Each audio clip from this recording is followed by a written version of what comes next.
And oh snaps, peoples. It's AK in the middle of the day. What the fuck is she doing on YouTube right now?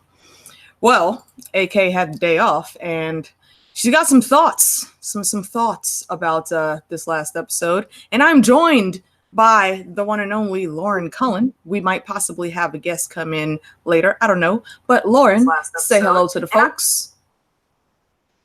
Hello, people. I'm Lauren from Lauren's Corner. I do poetry, literary reviews. I talk Game of Thrones series from time to time. And I do a little thing called Asking Questions. And if you want to know more about that, go check out my channel, go check out my Patreon, go check out Twitter and everything else. And I'm here today with my Hand of the Queen to discuss this episode from last night, episode 3 of season 8 Game of Thrones. And what the fuck? Basically. Yeah. Man. And actually, I'm surprised there's 2 people in the chat room already. DJ and Ebony is watching from work. Thank you very much for coming through, both of y'all. Valodohiris, DJ, thanks for coming in. But yeah, Lauren, continue that thought. Your first thoughts on everything. We're just going to give highlights here, people. This isn't going to be a full breakdown. Go ahead. So, overall, great spectacle. They lived up to that sort of hype and whatnot.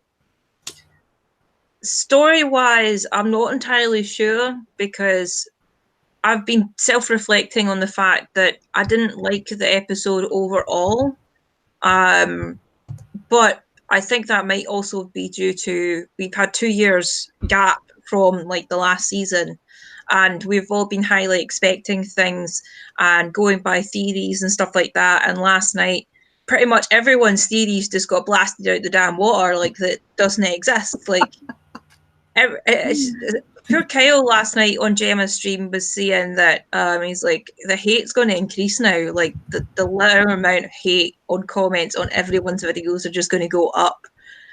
And I would like to kind of agree with that at some point, but I think there's there's probably a divide between show watchers and book readers. This is where the other divide's going to come in because they were expecting different things, and some have a hard time disassociating that they're 2 separate entities at this point, and they have been for a couple of years. The dragon scenes were cool. My only thing is, and I know like the Night King brings the storm, but you could barely see anything like watching it, and I think that's also to do with the chaos of the whole battle. But agreed. There's something really frustrating about it. There was some really epic scenes with Tyrion and Sansa. I am officially shipping that boat. Right? That fucking boat is sailing because just the way they were, and it goes hand in hand with like a theory I have about Sansa being Mary Queen of Scots and a bunch of other stuff, and Tyrion being Lord Darnley, and they sired a child that united the crowns of England and Scotland, and then eventually the countries and whatnot. So there's that, and if you haven't seen that, it's on my channel. Go find that Mary Queen of Scots theory. But those were great. The scenes with Arya's fighting and Sandor like is cowering away, and Beric pure like jumps in and goes, "You're cowering, check what that wee lassie's doing." And Davos looking at her just like, yeah. I did my rewatch this morning and I caught Davos's look. I didn't catch it last night, but Davos was like, "Well, shit, little girl, they said you could fight, but damn, I didn't know you had that." And Johnny B, I see you sneaking in the dough. It fell out. Damn it, come back, Johnny. Fandom, yeah, check your hangout, bro. I sent you a link too.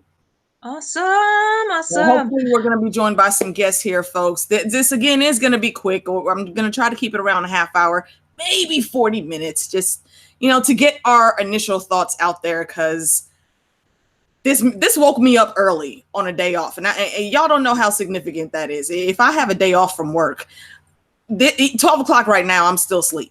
But this episode was hitting me so hard. I woke up at like 8 o'clock, like I'm still jittery. I need to talk about it. So real quick, Lauren, before you go to continue, let me give a shout out to everybody in the chat. Way more people here than I thought would be. Bubba, DJ, Linda Smith, Cheeky as Heart, LMR. Again, thank you for these awesome wolf earrings. They are great and magnificent. Ebony, thank you for coming through. And Ebony and Fandom both said they were like watched halfway through my reaction from last night, but they paused when they saw I went live. So thank you guys for coming in. If I missed anyone, please forgive me. I'll catch you later. Oh, Shayna, saw you were in earlier. Thank you for coming through. Aaron Water, my lady. Sam, what's good? So yeah, we're not going to be on for that for too long anyway, Sam. So yeah. All right, continue, Lauren. Yes, I was just about to chime in with you and saying after this is done, in about another half an hour, I'll be live with Mrs. Cronall, and then after that, Johnny will be live on his channel as well. So you've got a whole bunch of stuff that you can watch today.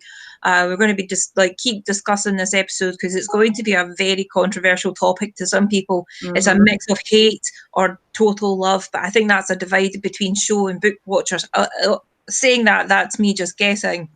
But I felt kind of shortchanged a little bit. I don't know. I'm wondering if they kept a lot back about the Night King so they could put it into the prequels, because me and Gemma and that were discussing that last night on her stream.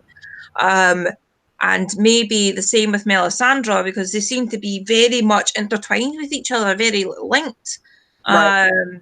And just everything there's and Sam, right? This was my main problem. Fucking last night's episode. Fucking Sam, right? And I'm swearing. This was making me rage. Sam the Slayer. Sam the Slayer, darling. Sam the Slayer. No, you're fucking no. Who you been slaying? Nobody. Because everybody's been saving your ass and getting slayed for it. What? Dolores killed fucking Double D, damn it. You killed Ed. Ed only died because he was saving Sam. And again, we saw later, Sam had to be saved again. Thank goodness Jon rolled up on that shit and he was like, okay, nope, my brother's more important, Sam. Sorry, can't save you. I'm going over here. What the fuck, Sam? Why didn't you take your ass downstairs? That's all you had to do, bruh. But no, you up here being the Slayer. I suppose even bloody well made it. The amount of fucking plot armor he had on. So much plot armor. But we are joined by my little brother, the artist formerly known as the Broke Black Man, Fandom D Saint. Get your damn face on here. And yeah, hold a second. I didn't know I was going to be on today. So I'm going to, the cam will be on, sis. So all right. Once again, thank you for having me. Thank you for having me. Glad to be talking about this episode of Game of Thrones with the lovely AK and Lauren's Quarter. Kind of looking like, a Sith Lord with that hoodie on now. What's up here? She is. Yo, yeah, Johnny, come back, damn it. Your little photo bomb was not enough. The people want to see your face. We want to hear your thoughts, sir. Yes. True. Right, but yeah, I'm not even sure what part we're even on right now. Because right now we're talking about Sam the non-Slayer getting our boy Ed Tollett killed. What are your thoughts on that? So yeah, when I saw Sam still not in the crypts, I was like, why he's not in the crypts yet? What's good? But there were some moments in the episode where he was killing some whites. So okay, he wasn't completely useless. But at the same time, it's like if you end up dying, I'll be pissed off you're not writing this damn A Song of Ice and Fire with Bran, possibly, Yeah, true enough. Johnny, you in with this? You hooked up? Yeah, I'm here. My tech is acting a little crazy. I went and scratched. How y'all doing? It's a pretty good episode. James Franco liked it. I do have some reservations. I heard y'all ranting already. Give me 2 seconds to shut him up. But thank y'all for having me. It's been fun. All right, what are your thoughts on Sam, Johnny? It was kind of overboard. Him going back, reverting to what he was before. He became Sam the Slayer, the lover of women, right? But to be fair, that's a hell of a situation. I don't know. That's a lot of Walking Dead zombies out there. Yeah, true enough. Yeah, DJ just said in the chat, 1 million whites and all the Starks and Lannisters survive. The amount of survival in this episode, honestly, I think. Well, I need to check out T Baby's reaction to, like, you know, Jaime Lannister is still alive. I think she's happy that Jorah is dead. But he was gonna rant about Jaime still being alive. All those people in the Vanguard, it's not possible. One of them needed to die besides Jorah, which we needed someone. We needed one of the, in my opinion, big characters. Yeah, like they gave us Mormont is off the map. There's like, no more House Mormont. I think as well, like you get the feeling of being shortchanged because we've been taught throughout like the seasons to really love these big characters, and then they kill them off, and that's been us on edge. And now we came to this episode, and it doesn't feel like I'm on an edge. It's like I've been on a seesaw. It's like, yeah, we're going to show you over the edge, and then we're going to bring you back like this. And go that no. Oh, we're just going to kill Mormonts off. I'm like, what? Yep. That's exactly what it was. And speak of the devil, say Jaime is alive 3 times. T Baby will show up in the chat room. What's good, T? We're only on here just talking about some of our highlights and things that we're a bit miffed about. And I'm a bit miffed about Sam and about House Mormont and no actual big characters dying. And 20 more seconds of Ghost.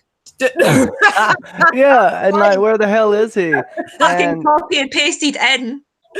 Yeah, they purposely did that just to calm fans down by saying, "Oh, what Ghost would do in this battle?" So they just pretty much just put him in the beginning, have him pretty much vanish in that Dothraki horde business, right? So we don't have to be complaining about where the hell was Ghost throughout this entire thing. And we saw him in the preview trailer for the next step, so we know he survived. But again, not that I wanted him to die. I am still calling bullshit on that though, because how you send the whole of the Dothraki army, and Ghost was riding in the Vanguard with them. What's the point of the flaming sword? But Ghost is still here.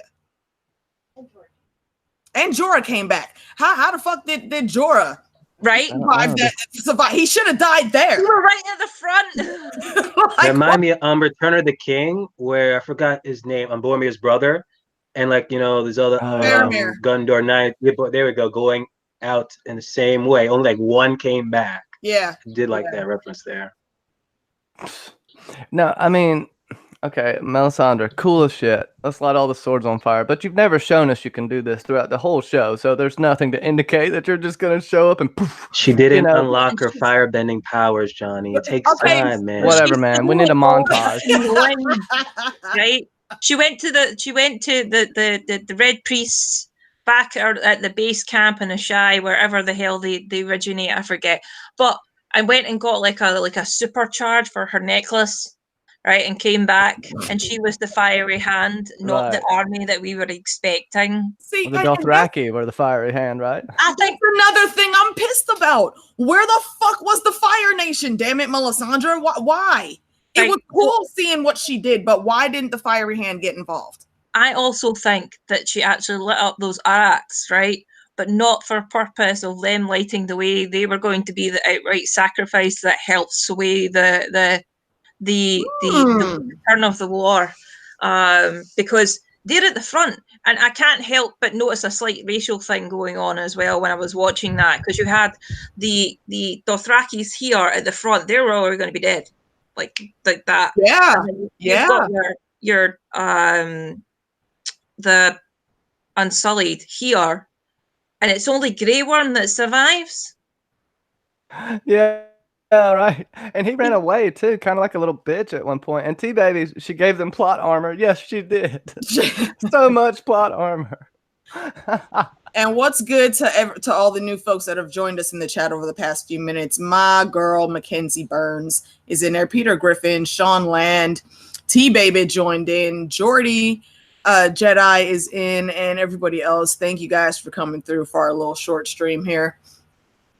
That's a good point, Laura. I think if she actually did that just to sacrifice them, then I'm gonna shout you out every time I go on the stream or so. I'm like, yo, she said this. Go check her out. Yeah. That's a real good observation there, Lauren. I like that. connections. I still think there's going to be a connection to the Faceless Men, and we're going to find a lot about Melisandre and the Night King in the prequels if that happens, and that's why I feel back, because she floated in like Gandalf, right, and disappeared out like, you know, that dude. He did not deserve that ending. Like, my work here is done. I can go lay down and die now. Yeah, I can go and turn into dust. You know, I just. And she came in with the damn Faceless Man mantra, Valar Morghulis. Wait a minute, bitch, what? That's not speech that you usually use. I mean, I understand why Grey Worm would know the reply to that, so I get that. That was a cool moment, but I'm still side-eyeing what they did with Mel here. Yeah, I thought that meant that Grey Worm, when we saw this moment when Mel lights the wood on fire, whatever. I thought Grey Worm would go like dive in there with a torch or something. You know, this would be his Valar Morghulis moment, right? But no. Mel's gonna pray over the wood and set it on fire when you could have just threw a torch. That pitch is right there under the wood. It's just gonna catch on fire. Nobody's arrows was on point. Like, I get that they were supposed to signal Dany to light up all of that, and she couldn't see the signal. Okay, cool. But all those arrows that y'all had, all them torches, nobody could make it happen. Melisandre had to come in with the freaking Arwen-like prayer. They weren't staying. What'd you say? They weren't staying? Oh, okay. They shot them, but because the storm was coming, the wind was blowing them out. Okay. I guess I'll give you that. It was still slightly miffed about it, though. Yeah. And T-Baby's agreeing with you. She said it was too cold for them to stick. I get it. But we're assuming there's liquid pitch in the bottom of it, right? That set it ablaze so fast because, you know, I think I would. But if the pitch is frozen as well, like but we never saw flames hit the pitch. To be fair, in that point, but yeah, you know, it's a TV show. I'm just getting crazy here. Anyways, right. So the best part that I liked was Dany, Dracarys, and the Night King, and then the Night King gives that smirk. And he just walks out of there like, bitch, that's all you got? Yeah. That might work on your other enemies. But also, since you bring up the Night King, actually, Lauren, we were talking about this before we went live. This guy, you know, he's been hyped up so much. We just saw him, you know, smirk at Dragon Flames like, nah, you can't even fuck with me. And then you get taken out by a little girl. You be like earlier the hype we've gotten about how much power this dude has, and Arya is who takes him out. All that army, and you get taken out by a little lassie with quicker hands. Like, hey, that ain't just a little lassie though. No, come on, this is the Faceless Man here. Right? She's a little lassie, okay. But like the just, I'd still want to know as well how the Night King knew he was dragon proof. Right? Dragon fireproof. I want to know how that's a thing. Like, I want to know how he knows that. Have you tested this? Were you bored? You know? I think he was surprised too. He was like, "Yeah, she didn't kill me." That smile he gave at the end, that was like the most excitement I've ever seen out of anyone's face on this show. And I actually thought the Night King was going to talk shit after that moment. Honestly, it looked like he was about to. It was like the only point in the entire series where he actually had an emotion on his face, wasn't it? Yeah. He always had plain look. So just that alone was creepy. I started to laugh. I was like, really? I smirked the first time, but rewatching earlier, I was like, okay, you creepy little asshole. I understand. But still, little girl. It's Robert yelling at Joffrey again. You let that little girl disarm you. Come on. To be fair, that little girl beat the shit out of Jon Snow. So if they had a one-on-one fight, Jon Snow going down. I mean, I'm not to take away from what Arya did, because my baby girl went through some shit this whole episode. And also, that actually brings me to another highlight that I really liked. The Hound, when he finally got his ass in gear, he went and scooped her up, Red Wedding style, again, saying, "No, we can't do this. We gotta go. You did what you could right here, but now we gotta go." How stupid was Barrack's death? Dude, how they let Barrack go out without giving somebody the last kiss? What the fuck was the point of keeping him around? Lazy. To keep him around because he needed to save Arya. That's well, what he was like on the cross, so he can throw that sword and save damn Arya. Look, that is why the Lord brought him back. If they kept Mel around so she could come back with the magic fire, she was putting her magic skills to use. Why keep someone that's steeped in magic within their character and not have them do the damn thing before they die? Because one of the characters that's meant to save Arya has fire PTSD and he needs a backup. Hey, the Hound could still bring back Arya and do the Thoros prayer. That's what he doesn't believe, but that's his friend, you know. And that's kind of I spouted that out Friday. I was hoping that would happen this week, but it could still happen. I don't see Arya killing Cersei now, but that can be debated. Right. Is Arya getting knighted? Do you think Arya will get knighted? Yeah, she's a northerner. They don't care too much about knighting like or that. Some sort of thing. Like, but I mean, it would make sense if she did. I would totally understand if they did do that. Real quick, they didn't get cheesy. Real quick, T Baby asks if I think Arya kills the Night King in the books. Absolutely not. Nope. It seemed like in the behind the scenes, know like D&D just go upon themselves. Like they thought it would be right to avoid expectations and stuff. Like they just gave it Arya. It sounded like that. I gotta like rewatch it. Agreed. Yeah, they just put that in because they wanted it to be someone that nobody would see coming do it. And that idea has only been about 3 years old now. So I don't see that happening in the book at all. Well, I think Arya is going to play a part in ending it, right? She is death personified, and that's kind of where they're going with this, but it's definitely not happening like this in the books. We don't have a solitary Night King yet. We have the Great Other referred to that can almost be the all-seeing eye of Sauron, if we think about it, how it's portrayed in the books, and it's very vague. So I really like how it is in the books. There's a lot left to the imagination. A lot more mystery. Yeah. All right. So, Johnny, what was one of your highlights of the episode? Well, everything Arya did was pretty badass this episode. I'd say she was the shining star.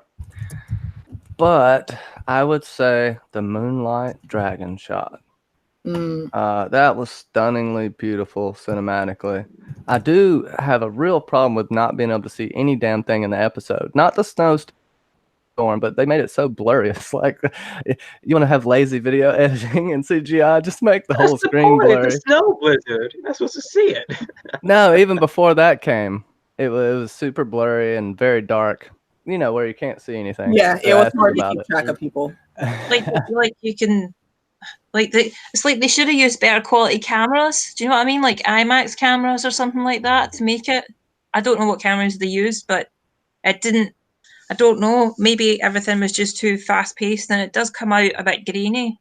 True. Well, Lauren, since you're on the mic already, what was your highlight? One of your favorites? The Tyrion and Sansa scenes.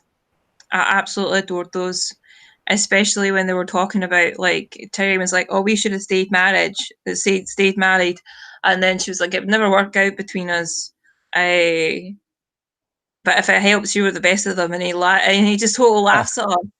And like when the Starks start crawling out their crypts and they're together and like they're hiding behind one of the crypts, and he picks her hand up and kisses it, and that you're just like, something's going to happen there. I want it to happen. I'm shipping that boat. It's sailing.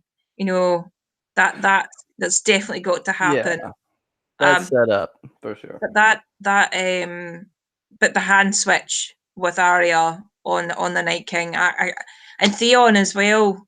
Yeah, like the probably the top characters that stood out for me, really. And the Night King with his smirk, that's up there too. Yeah, it's brilliant. Did anybody notice Maester Lewin come out as a zombie in the crypts, and why the fuck was he in there? There was a Maester that come out. It looked like Lewin. Really? One of the first people to pop out. Did they even bury him? Would they bury? Yeah, how? It's weird. How would he have been buried? I'll have to get a screenshot and show it on my stream later. It's But not even it's that dark. Like, they put him in.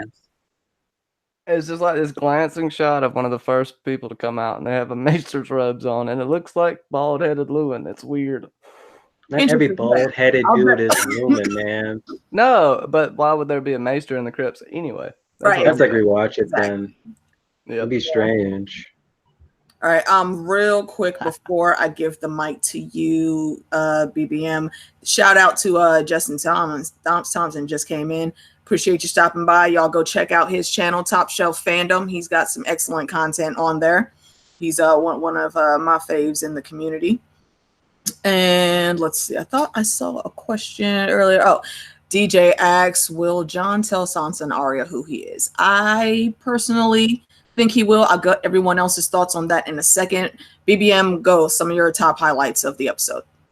Top highlights besides the Arya damn moments, especially when she was like in, what was it, the library room or the book room, whatever, when the White Walkers, and she was like scoping them out.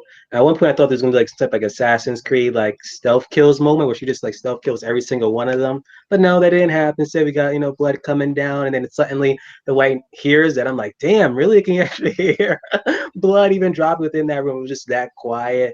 To Theon, like, damn, even though like he was going at it, and like even to the like damn last arrow, which kind of bugged me, because I'm like, okay, granted, you're an excellent, you know, archery man, but at the same time, you'd even have like a sword with you though. Like, come on, bro. Even like freaking Legolas in the, you know, Battle of Helm's Deep, these Lord of the Rings references, when he seemed to be out of arrows, he pulled out those two swords and kept going. But just to see how Bran said, like, you know, you're a good man and thank you and stuff, I was like, damn, that actually was touching. And then he didn't, you know, to go or run away or anything. He literally just came right through and tried his best, even though there was like no chance in hell he was gonna kill the damn Night King.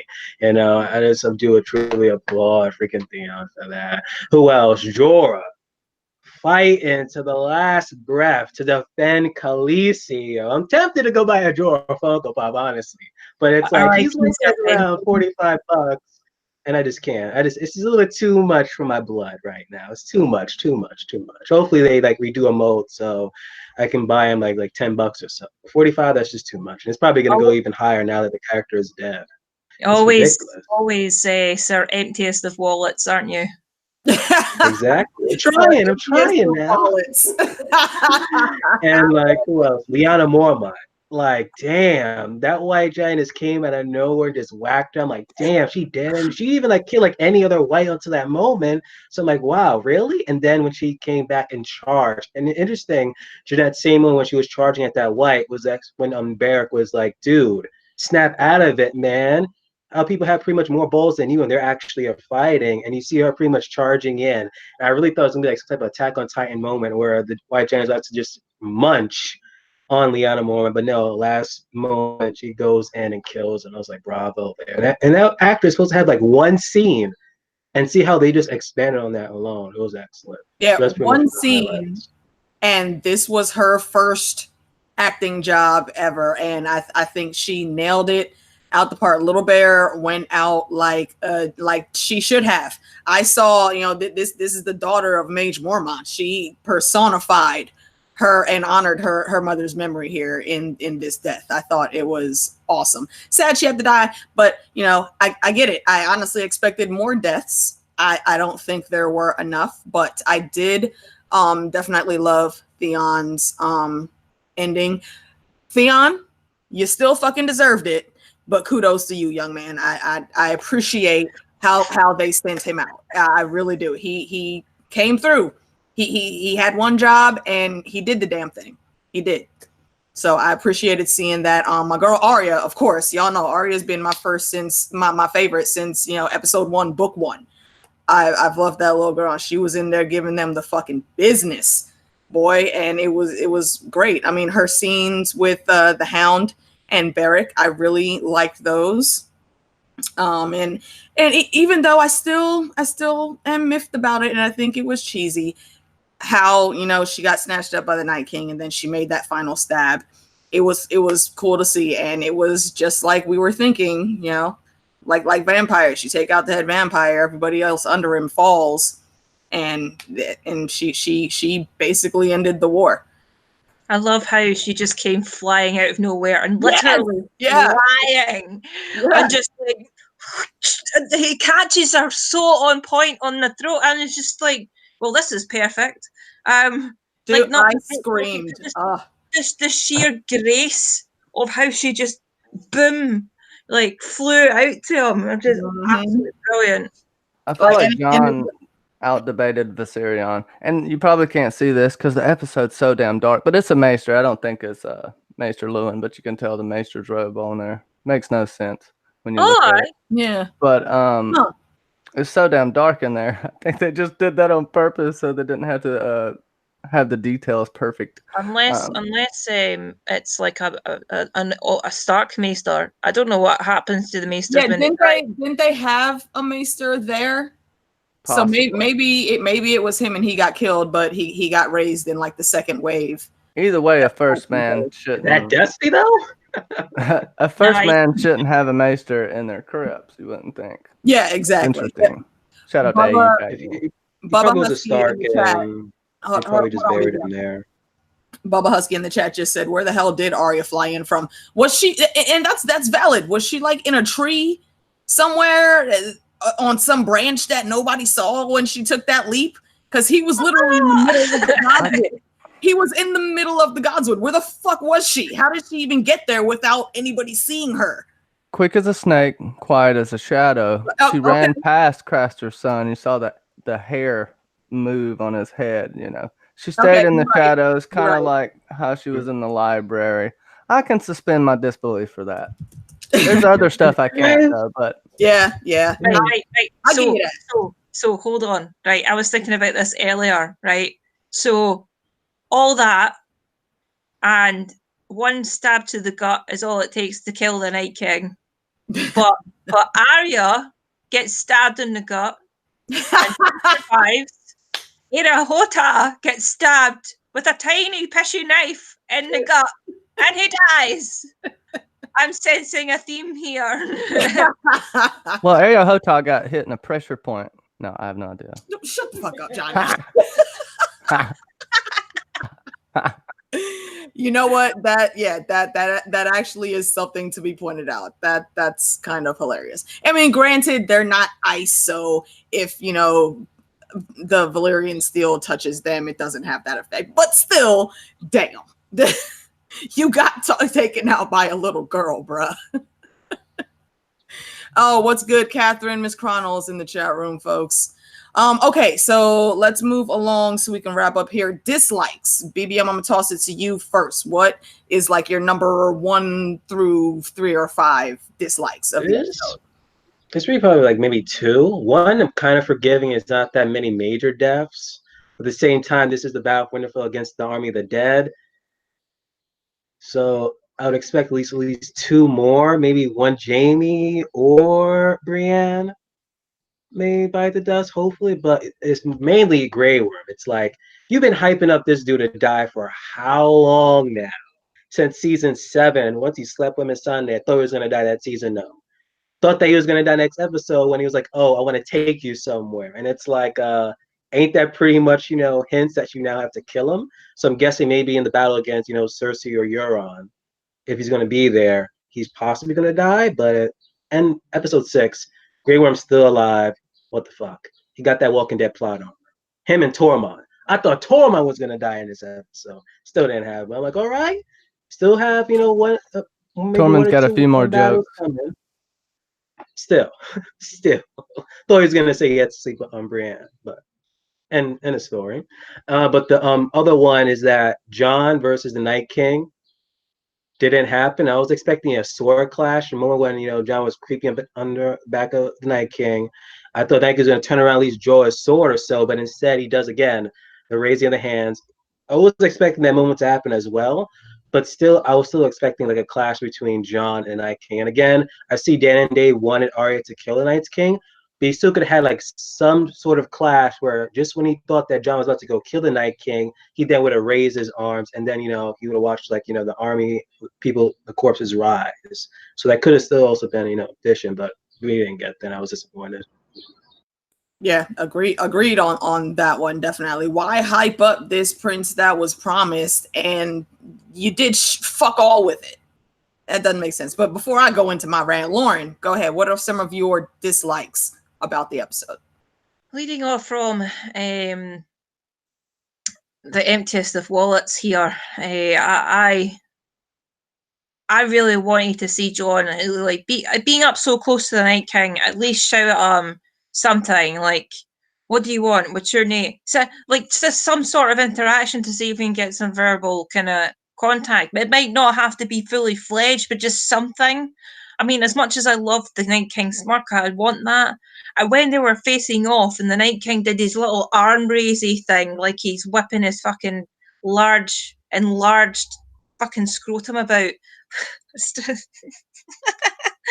I've not had much sleep, so yeah, there's no control over the dirty words.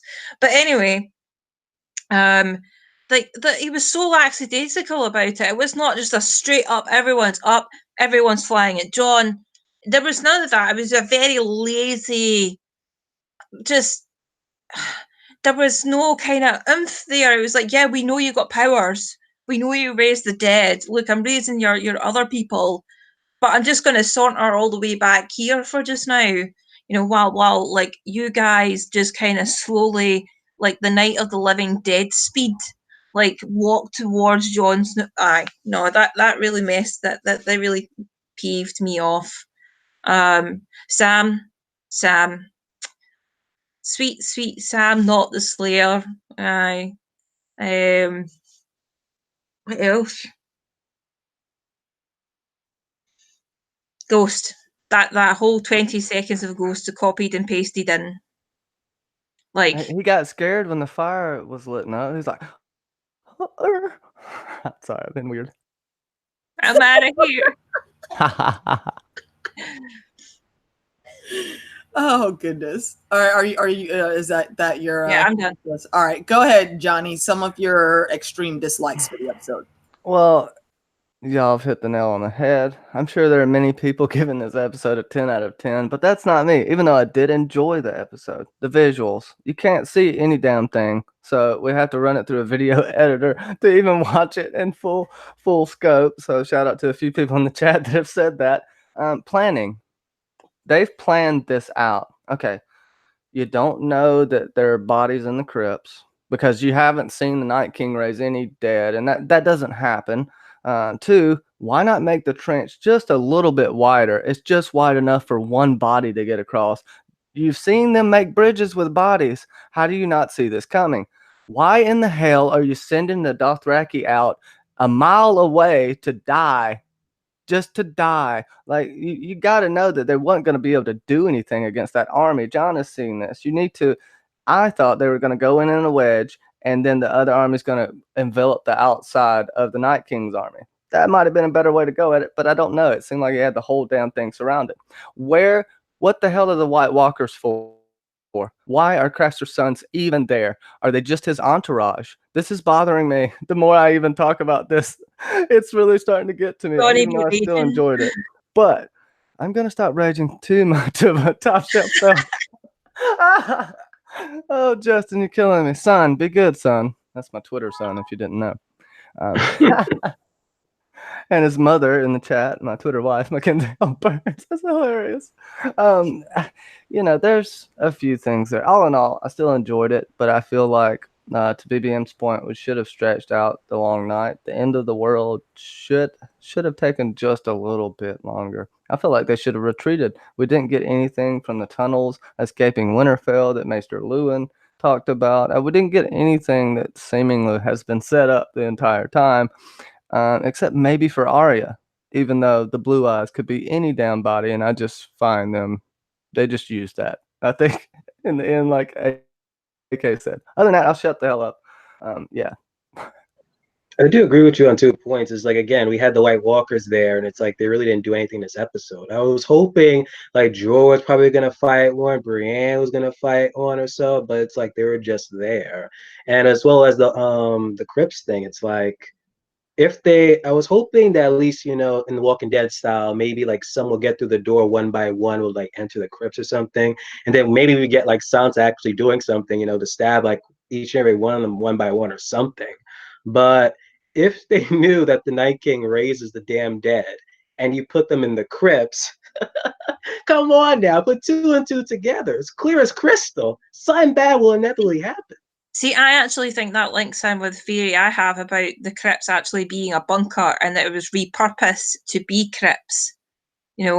Like if they've been through this before, then they would need a sort of bunker that's right next to a weirwood tree or some sort of magical deposit, and it had like the hot springs and that underneath, and there should be dragon glass under Winterfell as well if that's the case, because obsidian forms around hot springs and near volcanoes. There's that kind of magic to it. I mean, I think that the Starks were added after, because those crypts are really, really deep, like super deep. And if this was built by Bran the Builder, or it was there before the actual castle was, then it would have been there for the long night to basically shelter everybody. And people have just added the Starks in, we've done this for generations, blah, blah, blah. But how many and how much do you remember? Because the North remembers absolutely he effing haw. Like, that's the point. I wasn't really surprised when the Starks got risen up and they weren't, like, fighting on, like, the other people's side like they do in the Lord of the Rings where the ghosts come out. Just, it's not that kind of show. It really isn't. And I'm actually slightly worried from where it goes on from now to the end, because just I really feel kind of odd about this episode. It'll continue to be this way no matter how much I rewatch it, I'm pretty sure. The first watch was the best. You rewatch it, it's like, whoa, you don't have that feeling of dread anymore. No one dies. And to your point, Lauren, I think the Children of the Forest had a cave. That was their cave system, much like the cave system in the books. That Bran's under the weirwood tree north of the wall. It seems to be interconnected. There's children woven into the walls. I wouldn't doubt if there's still some children woven into the walls there. I think the Starks massacred some children there. Oh, they did. Brandon had a bloody blade. Yeah. Fuck yeah. And yeah, but shout out to you. I think he's going to do something awesome on Winterfell soon. So he blew my mind the other day. But yep. As usual, I'll shut the hell up now. Ha! Mackenzie said in chat Winterfell at Winterfell. And yeah, that's been a thing that has been said in the fandom for quite a while. That's why Winterfell has that name, because when they had to go through this shit the first time, that's where they finally defeated their foe. Or as some of us tinfoil folks think that there was a pact made. There wasn't actually a huge deciding battle. It was a pact because the White Walkers had won that time. But here, again, I agree about the Dothraki. You basically just gave him a whole nother battalion when you sent them out there. It was a cool scene to see the fiery arcs, and then they go off and one by one, everything gets shut down and it's back to darkness. But I think some better planning needed to happen there. Sam, I couldn't stand that Sam was out. You should have been downstairs in the crypts, bruh. I don't care how much of a slayer you think you are. Clearly, you have been proven wrong now, sir. If anything happens again, I don't want to see you anywhere near a damn battlefield. Stay in the library. Do what Stannis said. Keep reading. That's what you're good at. Don't stay in your lane, Sam. What's good, Chrissy? Thanks for coming in. Let's see. What else did I not like? The thing in the crypts with Sansa, Tyrion, and Missandei, it's very rare that I, think about Sansa in a good light. I get what she said, though. However, I'm also high-fiving Missandei, upon the rewatch. Yeah, But yeah, without the Dragon Queen being there, Sansa, what the fuck you think would be happening right now? What do you think? Running. You would be you all of your people would already be dead, and you would probably be well on your way to being dead right now as well. So get the fuck off Dany's back already, okay? Like 80% of everyone is dead that was fighting. So, you know, your fucking food argument is a moot point. So just shut the fuck up. And yes, as Lauren said, it is 5:45. So we are going to start wrapping up here. I didn't want this to be super long, and as you saw, we didn't really go super in depth. I just wanted to get some of our initial thoughts out there for everyone. Thank you guys all for stopping by. I will edit in a little bit. Everybody's channels will be in the description, so you can go check them out. Everybody here has excellent content. BBM, tell the folks where to find you, please. So yes, I am Fandom D, Saint the artist, formerly known as BBM. As Lauren would say, the emptiest of wallets. I do several reactions on my channel. One of the shows is Game of Thrones. I have my reaction up.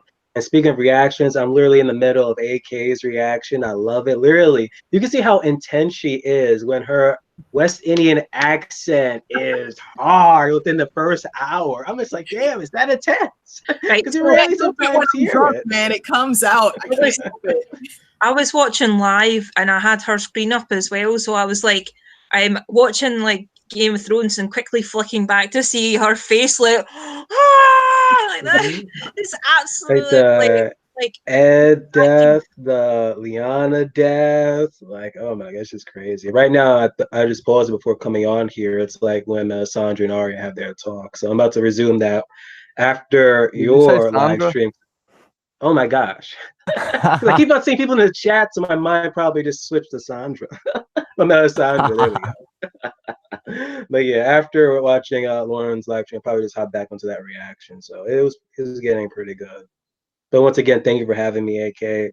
Glad to be talking both Johnny and Lauren as well, and people in the live chat. Awesome. Johnny B, tell them where to find you. Yeah, find me at Johnny B Crazy. Catch me outside in an hour from now. We'll be talking about the episode. I think Geek Chat 1. Let's see. John St. Baptiste. If he's not passed out in a chair, he will be there.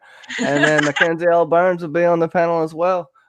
Maybe sending some links out. We'll see if everybody makes it. I think they'll be there, but it's going to be very fun. Thanks for having me on. I really enjoyed this. Absolutely, yo. I got to meet St. Baptiste this past weekend at Ice and Fire Car. My dude was drunk from the moment I met him until I left on Sunday, and he was an absolute joy to watch. You know, he definitely isn't any belligerent junk. The man can hold his liquor, but he had a little bit too much. So every now and then you look down the hallway, you see John asleep in a chair like this, having a grand just knocked out. And I would go by, just make sure he was still breathing. He was cool. So, you know, me and Ben had his back when he was knocked out. So high five to you, St. Baptiste. It was a pleasure meeting you, sir. Lauren, tell the folks where to find you. Well, I'm Lauren from Lauren's Corner. You can find me at Lauren's Corner on Twitter, on YouTube, on my Patreon. If you want to be a bit more personal, go check that out. Hint, hint. And I'm on the road to 1K as well. So if you're not subscribed to my channel, go subscribe to it and you'll get to see a whole bunch of other content featuring AK and some of the lovely people that have been on this panel and a bunch of other educational, informative and quirky stuff that I happen to like. And also straight after this, I'm going to be live on my channel with Mrs. Cronall. And then after that, you can all hop over to Johnny B Crazy's channel and catch another live stream there. So this has been great, AK. Thanks for the random invite. Good to see you, sir, emptiest of wallets. And I always love to see you, my homie, Johnny B Crazy. Yeah, absolutely. Thank all three of you guys for joining me for this impromptu thing. I just needed to talk some more about it. And like Lauren was saying, throughout today and throughout the whole week, you know, there's going to be a bunch of streams of everyone getting together and talking about this episode, analyzing, giving their thoughts on it. And I'm trying to be in everybody's chat room, so hopefully I don't miss anything at all. Come check out me and the Mad Queens. I believe we're going to be on T-Baby's channel tomorrow with a special guest. It will be at 7:30 p.m. Eastern time, I believe. So please go over to T-Baby's channel, hit that notification bell, and make sure you subscribe. Sub to all of my folks here on the panel. I love these guys. We've been rocking with each other for a few years now, and I hope that we have many more years. Everybody in the chat, Miss Chronal, Catherine's in there, Johnny B. Crazy, who I don't know who the hell that weirdo is. Top Shelf Fandom, Justin's always great seeing you. Linda Smith, Santavia, Mackenzie Burns, Chrissy of Oldstones, my lady. Y'all go check her channel out also. Shayna. See who else do we have in here. Sean Ladd. Let me scroll up.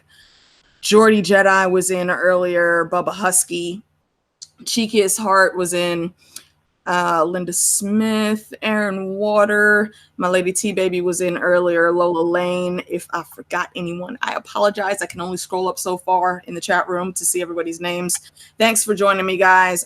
Everyone's links will be in the description, and I'll see you guys in a few hours with Lauren and Miss Chronal, and then also on Johnny's channel later on as well. So catch you guys in the next one. Thanks for coming out. Peace. Bye.